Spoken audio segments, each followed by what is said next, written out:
Puji Tuhan, Shalom, saudara yang terkasih dalam Kristus Yesus Tuhan. Selamat pagi. Tema tahun ini adalah influencer. Dan tema bulan ini adalah how to follow.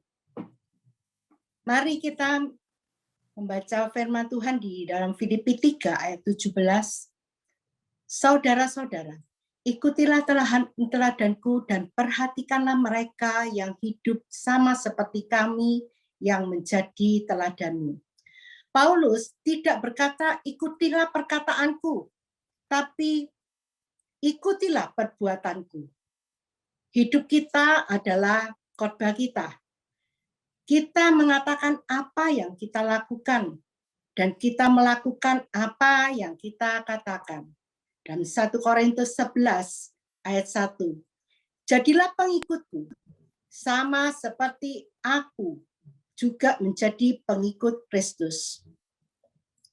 Belajarlah menjadi pengikut yang baik, supaya kita bisa memberikan pengaruh yang baik kepada pasangan kita, kepada anak-anak kita, kepada orang tua kita.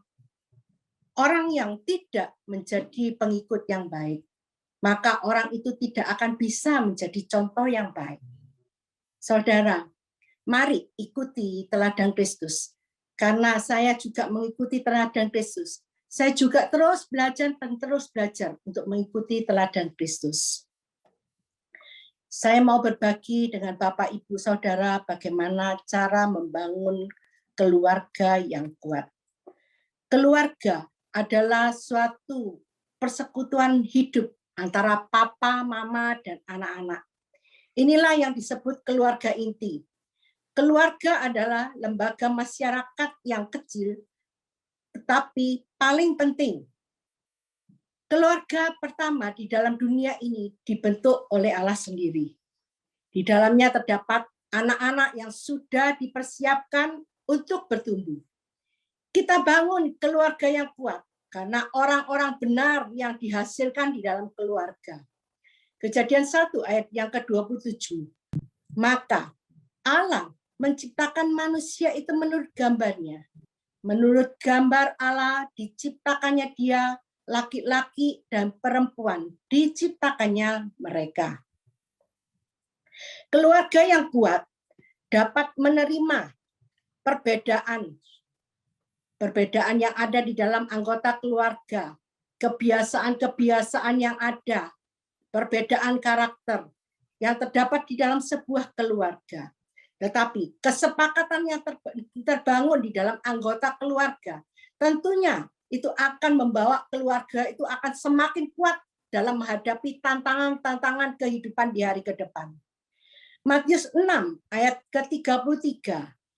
Tetapi carilah dahulu kerajaan Allah dan kebenarannya, maka semuanya itu akan ditambahkan kepadamu. Mencari kerajaan Allah dan kebenarannya terlebih dahulu. Waktu hidup keluarga mencari Tuhan Yesus, maka Tuhan Yesus turut membangun keluarga. Bila Tuhan tidak dibawa serta di dalam untuk membangun keluarga, maka semuanya itu akan sia-sia. Karena segala keinginan yang dikuasai oleh manusia akan berakhir dengan kekacauan.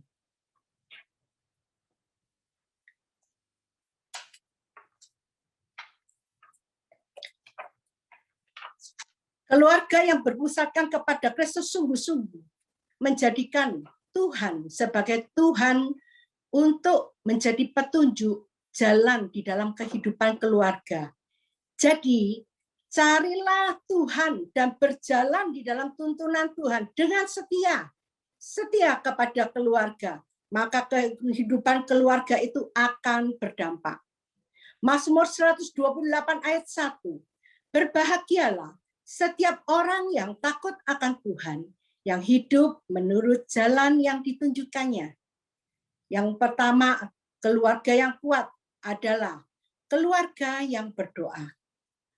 Orang yang takut akan Tuhan akan mengutamakan Tuhan, maka semua keinginan itu akan dikuasai oleh Tuhan yang tak terbatas kekuasaannya dan akan menghasilkan keserasian dengan rencana Tuhan. Keluarga yang kuat akan selalu bentuknya segitiga, yaitu dimulai dengan pernikahan seorang pria, seorang wanita, dan melalui Tuhan Yesus. Suami, istri, anak-anak yang berdoa kepada Tuhan, hidupnya akan dekat satu dengan yang lain. Demikian juga ini, suami istri. Jarak antara suami dan istri adalah perbedaan di dalam kehidupan ini.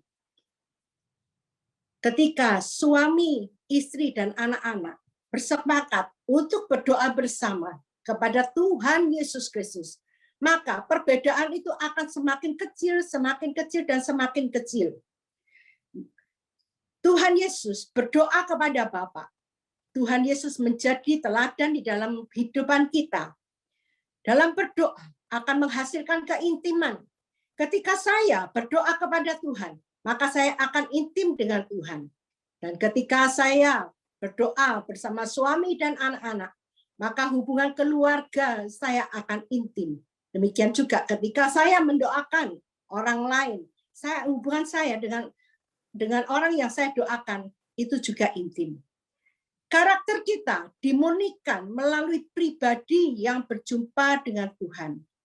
Filipi 2 ayat ketiga, hendaklah dengan rendah hati seorang menganggap yang lain itu lebih utama daripada dirinya sendiri. Mazmur 69 ayat yang ke-33. Lihatlah, hai orang-orang yang rendah hati, dan bersukacitalah kamu yang mencari Allah. Biarlah hidupmu hidup kembali. Ketika kita berdoa kepada Tuhan, mencari Allah, maka hidup kita akan bersemangat. Karena Tuhan memberikan semangat di dalam kehidupan kita. Dan keluarga yang kuat dimulai bisa menempatkan diri sendiri dengan mengutamakan anggota-anggota keluarga yang lain. Berarti tidak egois, di mana khotbah Sisil minggu lalu mengatakan tidak egois. Membangun keluarga yang kuat adalah proses perubahan yang terus-menerus hari demi hari. Pertahankan hubungan di dalam keluarga satu dengan yang lain untuk dapat saling mengenal, untuk saling menyayangi, untuk menghormati. Baik itu menghormati orang tua, menghormati suami, istri, dan anak-anak, saling melayani, saling memberikan semangat, saling menjaga, saling meminta maaf, dan saling memaafkan di dalam anggota keluarga. Sehingga anggota keluarga itu dapat saling melengkapi.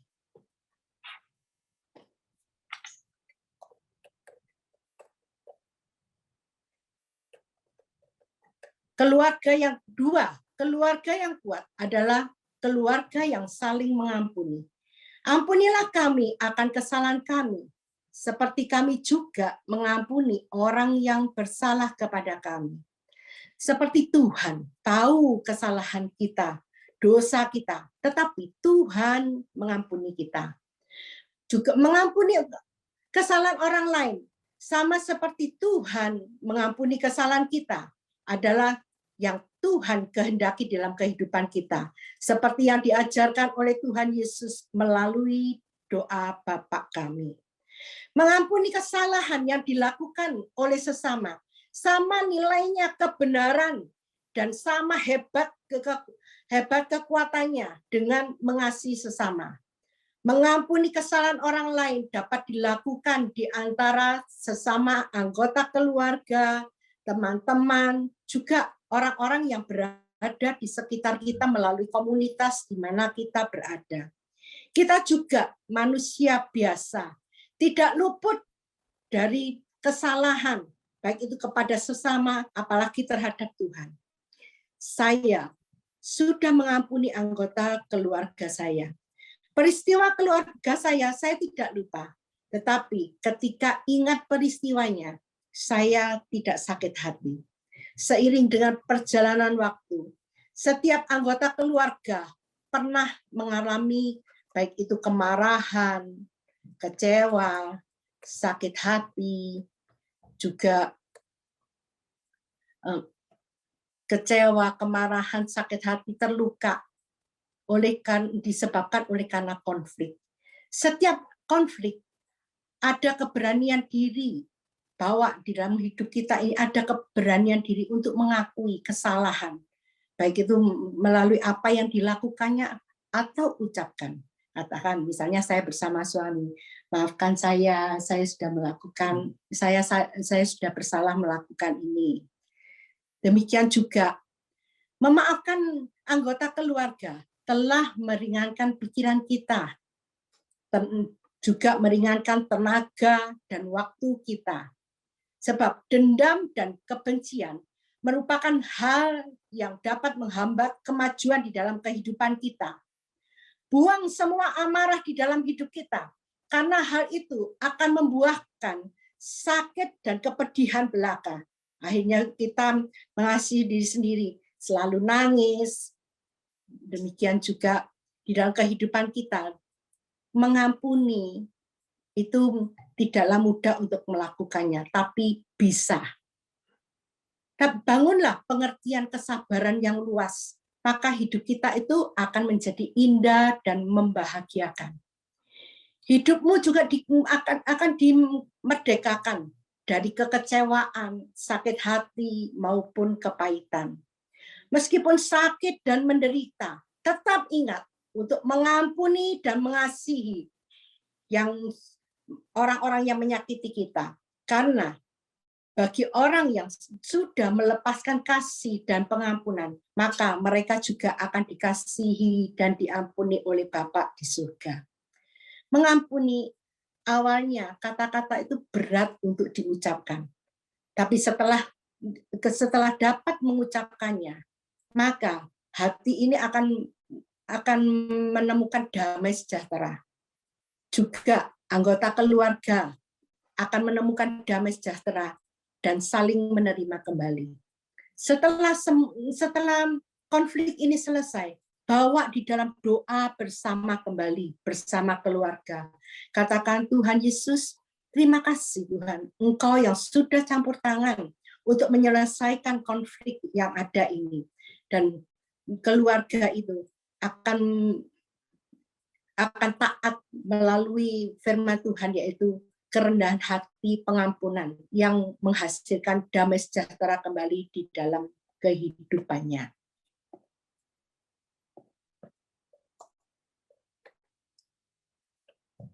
Yakobus 5 ayat 16. Karena itu, hendaklah kamu saling mengaku dosamu dan saling mendoakan supaya kamu sembuh.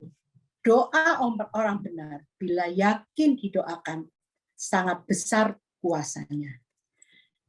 Anggota keluarga yang kuat yang dibangun dengan dasar firman Allah memampukan anggota keluarga dapat saling mengampuni,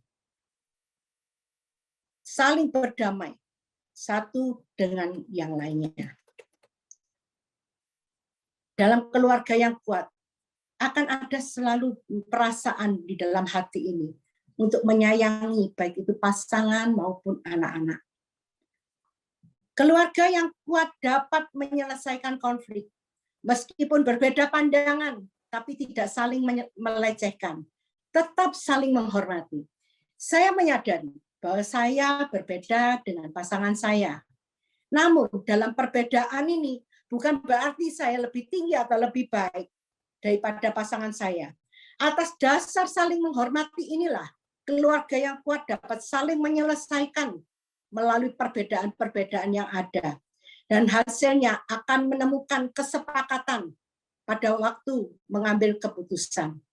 Dalam kesepakatan bukan berarti mencari kesempurnaan, tetapi mencari penyesuaian satu dengan yang lain dan selalu melibatkan pimpinan kuasa Roh Kudus di dalam konflik yang ada, sehingga kita menerima damai sejahtera itu kembali. Dan setiap keputusan yang dibuat, misalnya komitmen untuk menyediakan waktu untuk keluarga, agar kita bisa berkomunikasi. Mungkin itu dalam makan bersama, santai, nonton TV bersama, ataupun ngobrol bersama. Tanpa HP maupun gadget. Karena HP ataupun gadget itu membuat orang yang dekat akan berjauhan. Tetapi ketika kita dapat ngobrol bersama, kita akan dekat satu dengan yang lainnya. Akhirnya komunikasi demi komunikasi itu akan meleraikan perselisihan yang ada. Dalam perkataan ada kuasa. Amsal 18 ayat yang ke-21. Hidup dan mati dikuasai oleh lidah. Siapa yang mengemakannya akan memakan buahnya. Perkataan itu menghasilkan imajinasi, apa yang kita pikirkan. Kita hidup dari apa kata firman Tuhan. Melalui firman-Nya. Karena perkataan firman itu dapat menaklukkan iblis.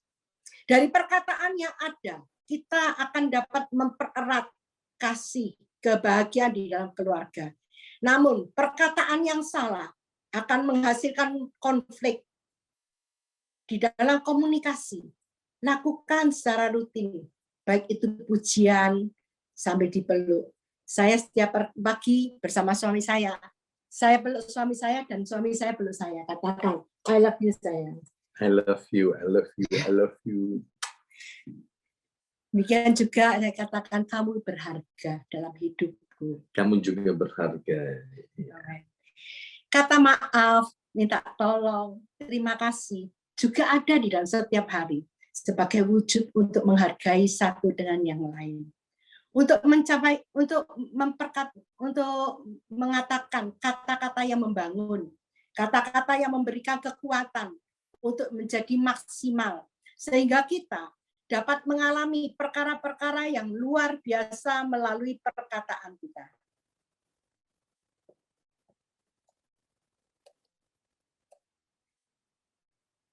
Jika suami istri berada di dalam lingkungan puji untuk memuji satu dengan yang lain, maka keluarga itu akan belajar untuk menghargai. Jika suami istri dan anak berada dalam lingkungan kasih sayang dan persahabatan, maka keluarga itu akan menemukan cinta kasih di dalam kehidupan. Dan jika suami istri dan anak-anak itu ada di dalam lingkungan perasaan untuk ia diterima, maka keluarga itu akan dapat menerima dirinya sendiri, juga akan menerima anggota keluarga dan orang lain. Jika suami istri anak berada dalam lingkungan rasa aman, maka ia belajar untuk beriman.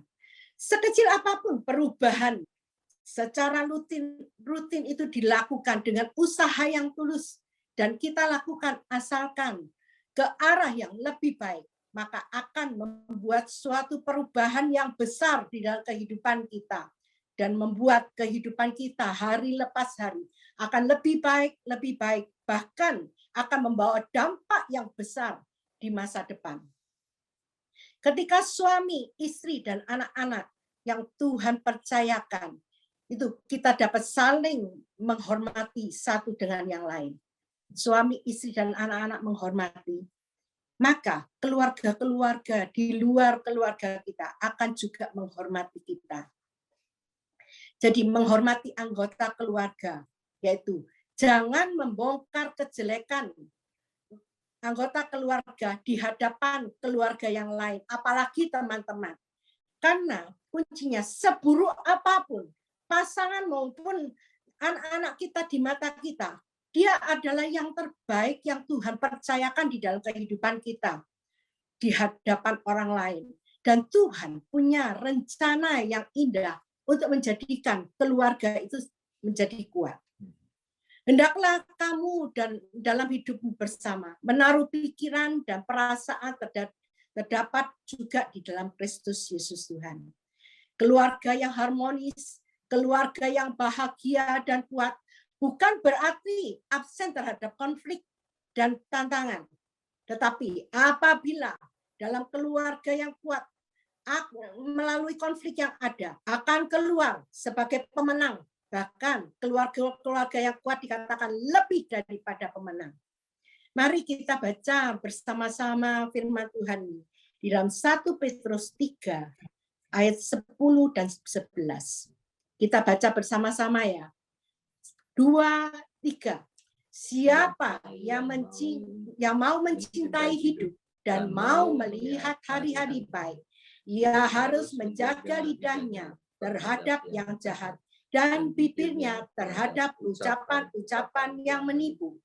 Ia harus menjauhi yang jahat dan melakukan yang baik. Ia harus mencari perdamaian dan berusaha mendapatkannya. Amin.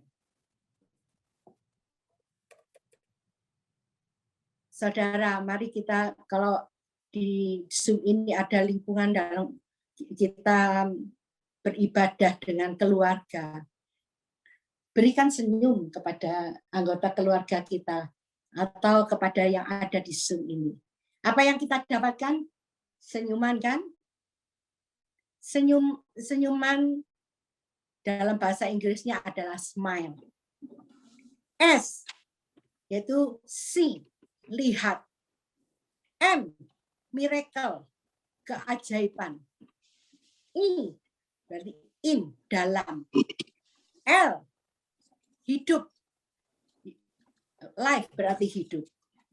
A, everyday, yaitu setiap hari. Berarti apa? Smile. Lihat keajaiban dalam hidup kita setiap hari. Ketika kita foto bersama di dalam satu keluarga, maka akan mengatakan senyum, senyum. Kita senyum bersama dalam foto itu. Itu menggambarkan keluarga yang kuat, keluarga yang harmonis dan bahagia. Ada masa depan yang cerah dan gilang gemilang. Amin, saudara.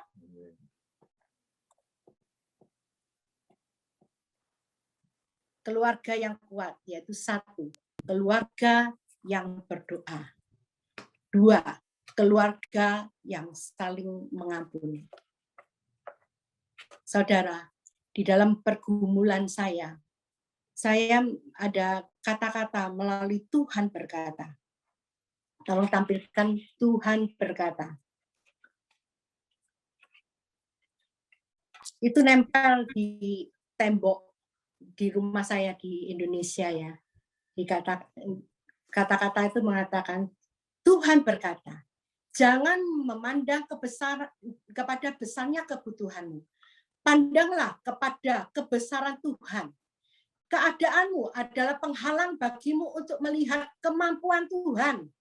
Bila kamu tetap mengarahkan matamu kepada keadaanmu, iblis akan memanfaatkan keadaanmu untuk menyalahkan kamu dan mempersalahkan firman Tuhan yang tertulis dan hidup itu. Kemenanganmu terletak kepada kesetiaanmu memandang kepada kebesaran Allah dan kemampuan Allah. Ia berjanji akan membimbingmu langkah demi langkah, tidak sekaligus, tetapi langkah demi langkah. Dan setiap langkah merupakan suatu mukjizat. Saya juga di dalam pergumulan Tuhan berikan hikmat kepada saya untuk mengambil foto-foto di mana saya dalam keadaan bahagia. Kemudian foto itu saya kumpulkan. Tolong tampilkan foto-foto. Satunya lagi ya. Foto-foto ini saya kumpulkan. Kemudian saya katakan melalui foto-foto yang ada dalam kehidupan saya ketika saya waktu itu dalam keadaan bahagia. Bapak, saya percaya melalui foto-foto kebahagiaan ini yang saya lihat saat itu ya, saya katakan nanti di kemudian hari Engkau yang memulihkan keadaan keluarga kami kembali, bahkan kebahagiaan saya akan menerima kebahagiaan itu lebih daripada masa-masa yang lalu. Dan sekarang saya menerima kebahagiaan lebih daripada masa-masa yang lalu. Dan saya berkata melalui keluarga saya, yaitu ayat firman Tuhan di 1 Tawarik 17. 1 Tawarik ya. Mari kita baca bersama-sama di dalam 1 Tawarik 17 ayat 26 sampai 27. Keluarga Yosua Yongki diganti keluarga kita masing-masing ya. Ketika kalau masih remaja, katakan keluarga dari orang tuamu. Kita katakan sama-sama. 2, 3.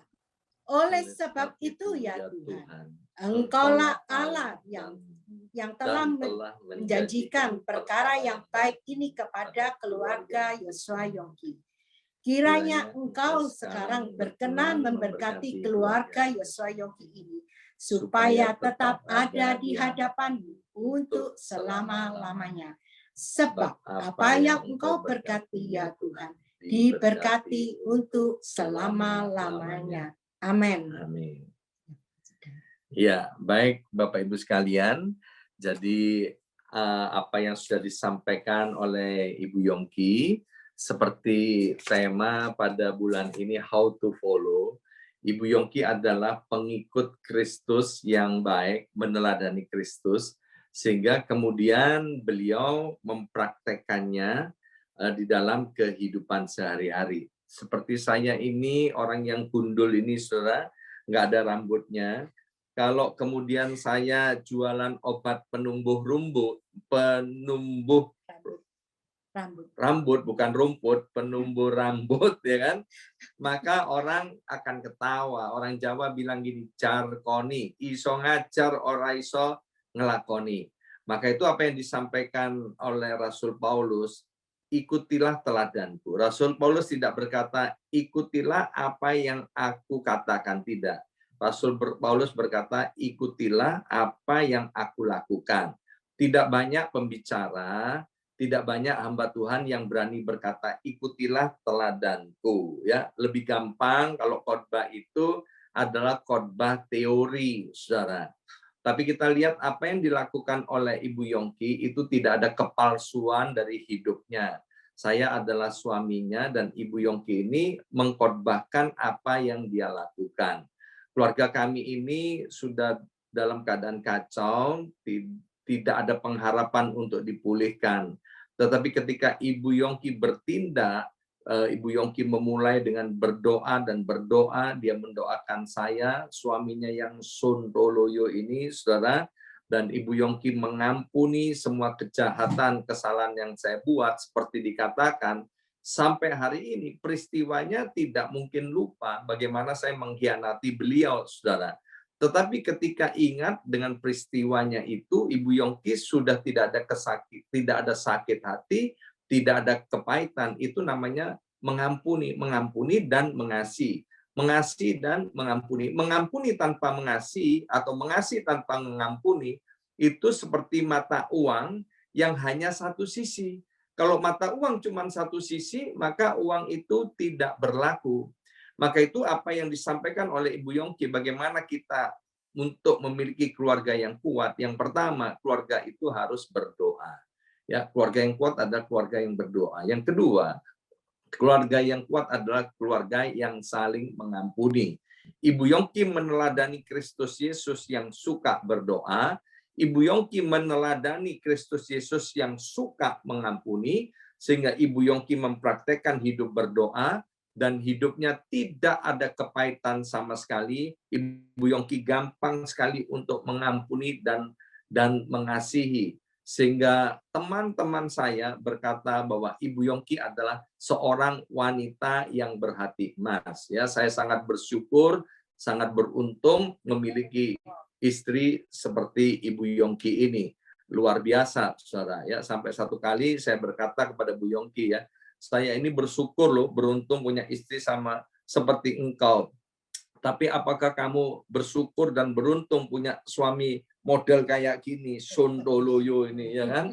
Tapi beliau luar biasa, saudara. Ya, dulu dia menyesal punya suami seperti ini. Tetapi akibat doa daripada Bu Yongki, kasih yang diterapkan oleh Ibu Yongki, akhirnya saudara, keluarga kami ini dipulihkan. Dan seperti yang disampaikan oleh Ibu Yongki, saudara, maka beliau ini menuai daripada apa yang dia tabur. Kami sekeluarga sangat cinta, sangat sayang kepada Ibu Yongki. kami menghormati beliau, kami mentreat, kami melayani Ibu Yongki sedemikian rupa. Nah, saya percaya Bapak Ibu sekalian yang sudah menikah, ketika kita hidup di dalam doa, kita saling mengampuni, kita akan memiliki keluarga yang kuat. Demikian juga kalau kita belum menikah, enggak apa-apa, tapi hiduplah di dalam doa, hiduplah dalam saling mengampuni, maka kita akan menjadi pribadi yang kuat. Saya percaya tahun 2021 ini Tuhan mau pulihkan keluarga-keluarga kita, dan juga Tuhan mau pulihkan pribadi lepas pribadi.